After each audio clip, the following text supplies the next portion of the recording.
எடப்பாடியோட அந்த தலைமை பண்பு இருக்குல்ல சார், தலைமை பண்புங்கிறது ஏதோ சிலபஸ்ல இன்னைக்கு இந்த பக்கம், அந்த பக்கம்ன்னு ஒரு நிகழ்வுலயும் நீங்க அத நிரூபிச்சுக்கிட்டே இருக்கணும். இத தான் நம்ம செய்ய போறோம்னா, கோயம்புத்தூர்ல பேசும்போது சொல்றாரு, கம்யூனிஸ்ட்கள்ட்ட 4 பேர் கூட இல்லன்றாரு. அந்த 4 பேர் கூட இல்லாத ஆளுக்கா நீங்க ரத்தின கம்பளம் விரிக்கிறீங்க?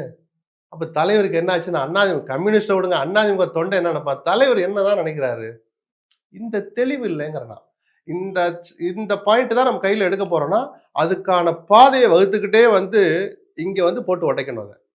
நல்லா எடுபட்டுருக்கும். இன்னைக்கு சண்முகம் அந்த வார்த்தைய சொல்லி அதுக்கு ஒரு முற்றுப்புள்ளி வைக்க முடிஞ்சிருக்குமா?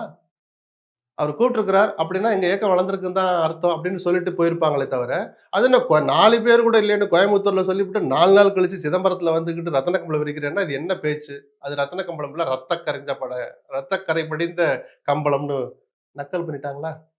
இதத்தான் தலைமை பண்பு கொஞ்சம் குறைவுன்னு நான் சொல்றேன். ஸ்ட்ராட்டஜிய தப்பா யூஸ் பண்ணிட்டார்.